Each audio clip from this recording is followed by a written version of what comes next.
السلام علیکم ورحمۃ اللہ وبرکاتہ۔ الحمد للہ نحمده ونستعینه ونستغفره ونؤمن به ونتوکل علیہ ونعوذ باللہ من شرور انفسنا ومن سیئات اعمالنا من يهده الله فلا مضل له ومن يضلله فلا هادي له ونشهد أن لا إله إلا الله وحده لا شريك له ونشهد أن سيدنا ومولانا محمدا عبده ورسوله أما بعد فأعوذ بالله من الشيطان الرجيم بسم الله الرحمن الرحيم يا أيها الذين آمنوا كتب عليكم الصيام كما كتب على الذين من قبلكم لعلكم تتقون صدق الله العظيم۔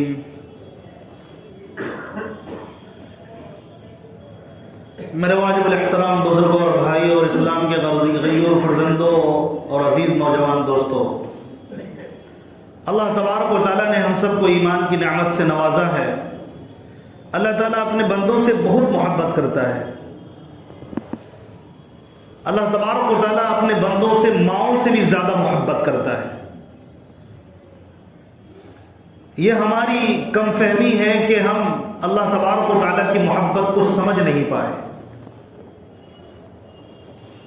اگر انسان خود اپنے آپ میں غور کر لے تو بھی معلوم ہو جائے گا کہ اللہ تبارک و تعالیٰ ہم سے کس قدر محبت کرتا ہے۔ ہر انسان اپنے میں خود غور کر لے کہ اللہ تبارک و تعالی روزانہ کتنی نعمتوں سے ہمیں نواز رہا ہے۔ ہر آن ہم پر اللہ تبارک و تعالی نعمتوں کی بارش کرتا ہے۔ اگر اللہ تبارک و تعالی اپنی نعمت چھین لے تو انسان بے چینی کی کیفیت میں مبتلا ہو جائے اور اس کا جینا حرام ہو جائے۔ اللہ تبارک و تعالی یقیناً ہم سب کا رب ہے اور پالن ہار ہے، پالنے والا ہے۔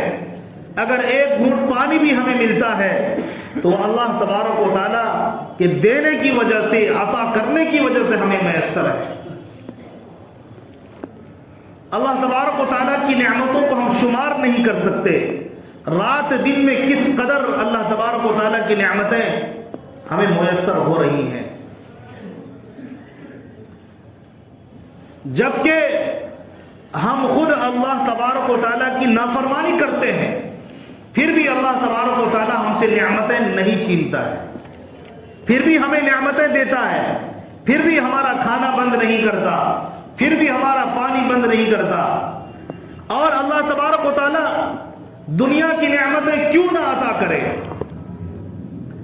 جبکہ دنیا کی نعمت کو اللہ تعالیٰ نے انسانوں کے لیے ہی بنایا ہے، اور دنیا کی نعمتوں کی اللہ تبارک و تعالیٰ کے یہاں کوئی قدر و قیمت نہیں ہے، لیکن انسانوں کے لیے اللہ تعالیٰ نے قدر و قیمت اس کی بنا دی کہ انسان کی ضروریات اس سے وابستہ ہے۔ اگر کوئی بندہ دنیا کے اندر اس قدر ملوث ہو جائے کہ اپنے رب کو ہی بھول جائے، دنیا جس نے دیا ہے اسی کو بھول جائے، دنیا میں جو پیدا کرتا ہے اسی کو بھول جائے، تو بتائیے کم فہمی ہے کہ نہیں ہے، کم عقلی ہے کہ نہیں ہے، نالائقی اور بدبختی ہے کہ نہیں ہے۔ غور کرنے کی ضرورت ہے۔ ہماری بہت بڑی کمزوری یہ بھی ہے کہ ہم سوچتے نہیں ہیں، غور نہیں کرتے ہیں۔ رات دن صرف ایک ہی فکر ہے کہ دنیا کس طرح میرے پاس جمع ہو جائے، رات دن صرف پیٹ کی فکر ہے یا جسم کی فکر ہے۔ میرے بھائی، اس طرح اگر ہماری حالت رہی تو ہم غفلت کی موت مریں گے اور ہمارا کوئی پرسان حال نہیں ہوگا، کیونکہ اللہ تعالیٰ کی طرف سے سوال ہو سکتا ہے، دنیا میں تو اس قدر خیال جماتا تھا، کیا تجھے خیال کبھی آیا کہ یہ دنیا کس نے دی ہے؟ کیوں خیال نہ کیا؟ جب تو دنیا سوچ سکتا تھا تو یہ بھی سوچ سکتا تھا نا یہ دنیا آ کہاں سے رہی ہے. اللہ تبارک و تعالیٰ جب سوال کرے گا تو بتائیے ہمارا کیا جواب ہوگا؟ پھر اللہ تعالیٰ کی طرف سے دوسرا سوال یہ بھی ہو سکتا ہے کہ جب تجھے پتا تھا یہ دنیا اور دنیا کی تمام نعمتیں میں نے پیدا کی ہیں، میں تجھے دیتا ہوں، تو تو نے میری عبادتوں کو کیوں ضائع کیا؟ تو نے میری نافرمانی کیوں کی؟ جبکہ میری رحمت یہ ہے کہ میں ہر آن تجھ پر نعمتوں کی بارش کرتا رہا ہوں. بلکہ اللہ تبارک و تعالیٰ کبھی کبھی موقع لے کر آتا ہے کہ آؤ مواقع دیتا ہوں، تم مجھے راضی کر لو. اگر غلطیاں ہو گئی، گناہ ہو گئے، آؤ نماز پڑھنا تمہاری ذمہ داری ہے، نماز میں آؤ، مسجد میں آؤ، میرے سامنے سجدہ ریز ہو کر مجھ سے گناہوں کی معافی مانگو، میں تمہارا رب معاف کرنے کے لیے تیار ہوں. اللہ تعالیٰ تو اعلان کرتا ہے روزانہ، اللہ تعالیٰ تو مؤذن سے اعلان کرواتا ہے 5 وقت. یقیناً تم میں کمزوری اگر آ گئی ہے، میری نعمتیں کھاتے ہو، میری نافرمانی کرتے ہو، تو آ جاؤ، موقع دیتا ہوں میں. دن میں 5 مرتبہ موقع ہے، میرے سامنے سجدہ ریز ہو کر کہو اے اللہ مجھ سے غلطی ہو گئی، مجھے معاف کر دے، میں تمہارا رب معاف کرنے کے لیے تیار ہوں.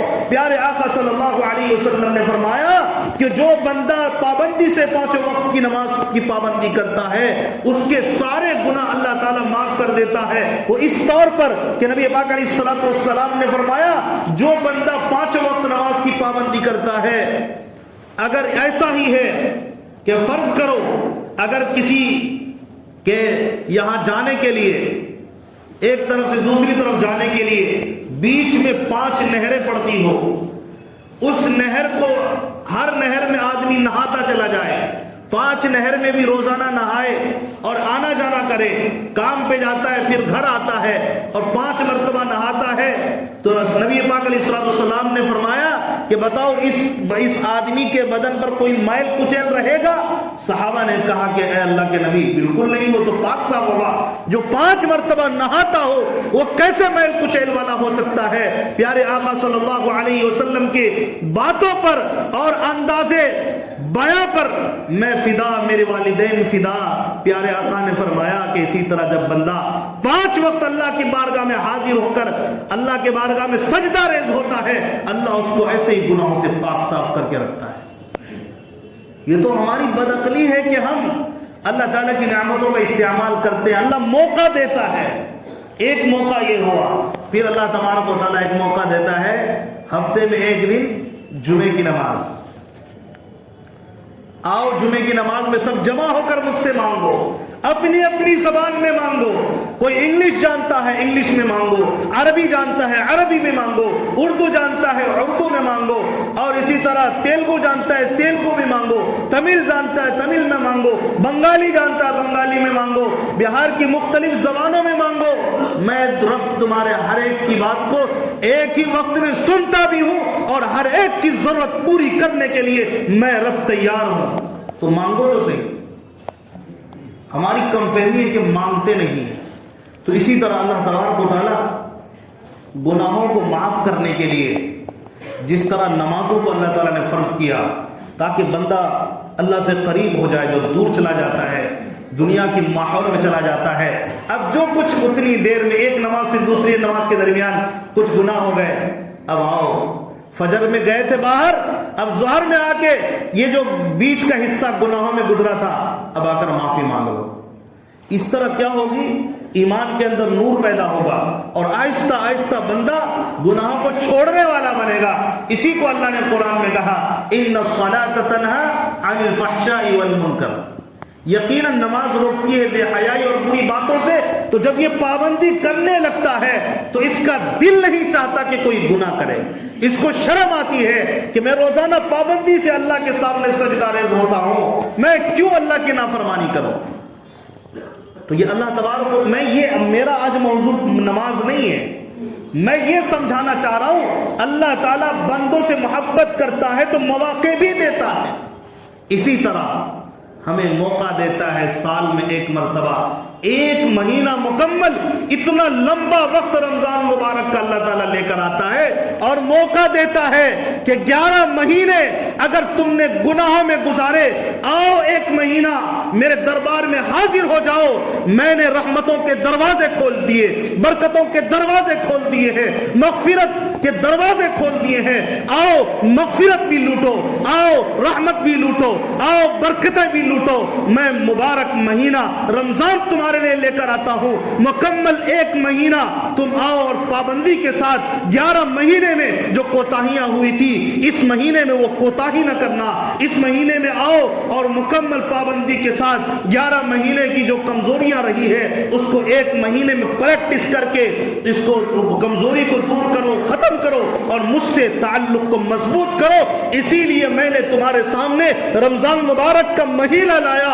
وہ بندہ کتنا خوش نصیب ہے جس کو مبارک مہینے میں اللہ کی عبادت کی توفیق ہو جاتی ہے، اور وہ کتنا بد نصیب ہے 11 مہینے بھی دنیا کے لیے مرتا رہا، بیوی بچوں کے لیے مرتا رہا۔ اللہ نے ایک موقع دیا کہ آؤ ایک مہینہ تم میرے لیے خالص کر لو، آج بھی دنیا کے لیے مرتا ہے، آج بھی بیوی بچوں کے لیے مرتا ہے، اور آج بھی دکان مکان کے لیے مرتا ہے، اس سے بڑا بدبخت کون ہو سکتا ہے؟ اللہ اتنے موقع دیتا ہے، کیوں؟ اس لیے کہ اللہ پیار جو کرتا ہے بندوں سے، ماؤں سے زیادہ اللہ بندوں سے پیار کرتا ہے۔ پیارے آقا صلی اللہ علیہ وسلم نے ایک موقع پر فرمایا کہ ماؤں سے زیادہ اللہ بندوں سے پیار کرتا ہے، ماں زیادہ موقع نہیں دیتی جتنا موقع اللہ تعالیٰ دیتا ہے۔ اب اللہ موقع بھی دیتا ہے اور بلاتا بھی ہے، ترغیب بھی دیتا ہے کہ میں نے مبارک مہینے میں تمہارے لیے کیا کیا انعام لایا ہوں، تمہیں پتا بھی ہے۔ اگر تم نفل ادا کرو گے میں رب تمہیں اس نفل کا ثواب فرض کے برابر دوں گا۔ سبحان اللہ۔ اور ہمیں معلوم ہے فرض کتنی بڑی دولت ہے۔ ایک نماز اگر کوئی بندہ فرض چھوڑ دے، اللہ کی قسم پوری زندگی اگر وہ نوافل پڑھتا رہے، اس فرض کے بدلے میں قضا کرتا رہے، لیکن اللہ کی قسم اس فرض کے برابر نہیں ہو سکتا۔ اتنا بڑا فرض کا ثواب اللہ تعالیٰ نے رکھا ہے، اور اتنی اہمیت ہے اس فرض کی کہ اللہ تبارک و تعالیٰ اس فرض کی وجہ سے، چھوٹنے کی وجہ سے پوری زندگی اس فرض کے برابر اگر کرنا چاہے لاکھوں رکعت نفل پڑھ لے، لیکن اس فرض کے برابر نہیں ہو سکتا جو 2 رکعت اس نے چھوڑ دی تھی فجر کی۔ اتنی بڑی اہمیت ہے فجر کی، فرض کی۔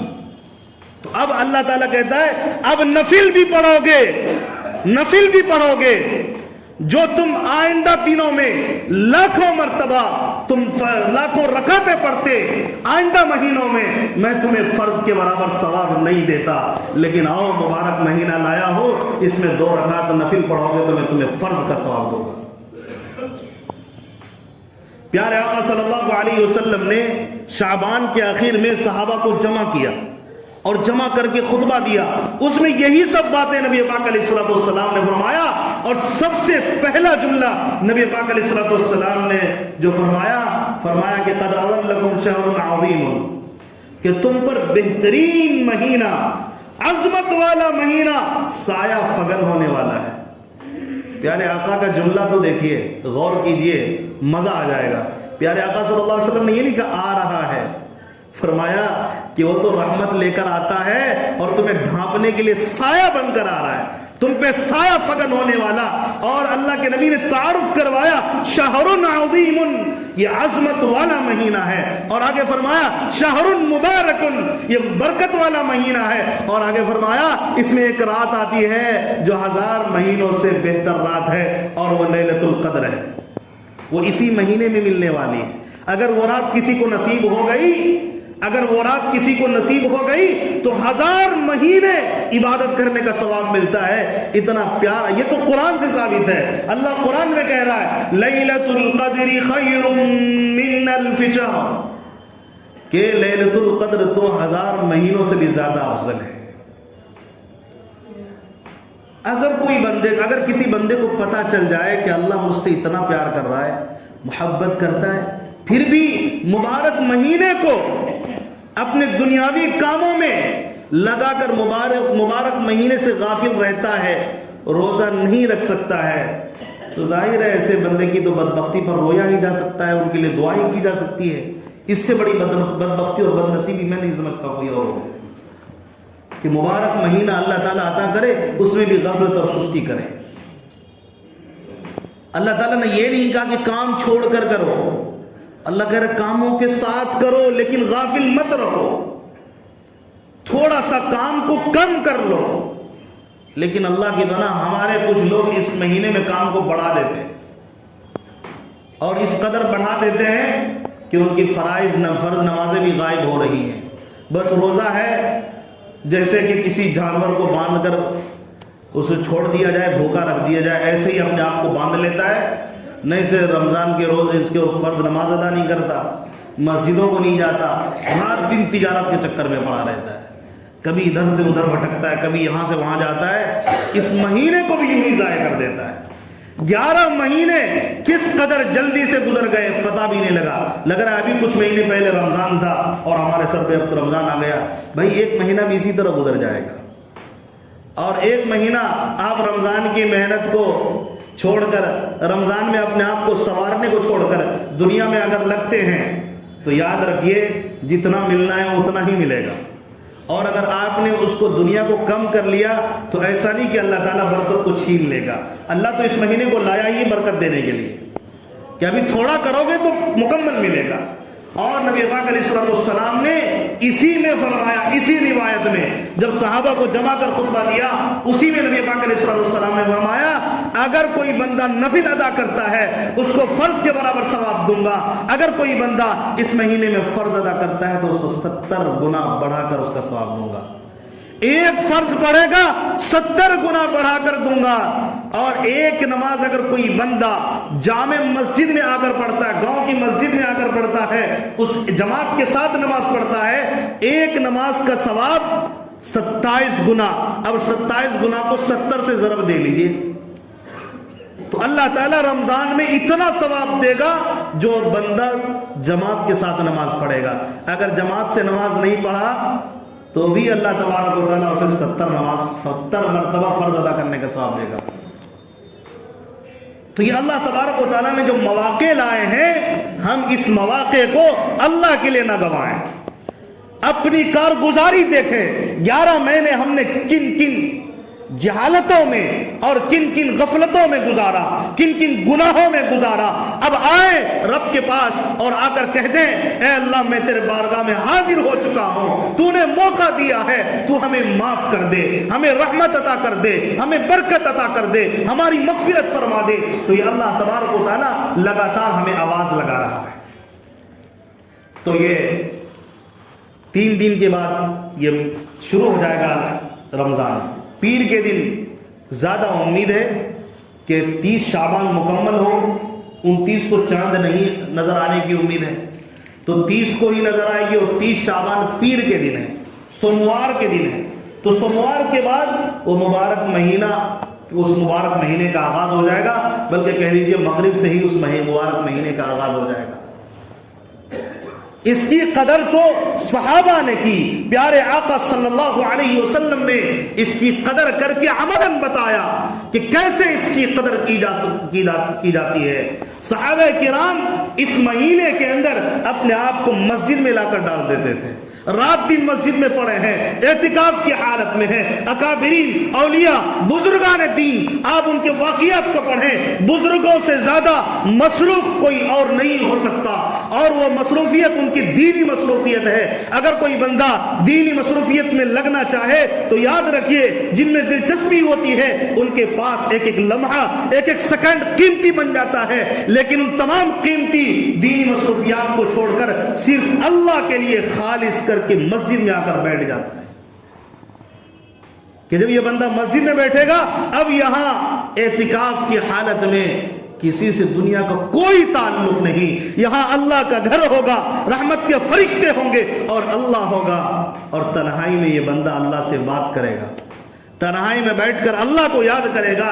اس سے بڑا اخلاص اور کیا ہو سکتا ہے؟ اس سے بڑی ان کی فرما برداری اور کیا ہو سکتی ہے کہ جو بندہ اپنے آپ کو مسجد میں اللہ کے گھر میں قید کر دے 1 مہینے کے لیے۔ پیارے آقا صلی اللہ علیہ وسلم نے کبھی پورے رمضان مبارک مسجد میں گزارے، اور ان کا معمول یہ ہوتا تھا قرآن مقدس کی خوب تلاوت فرماتے.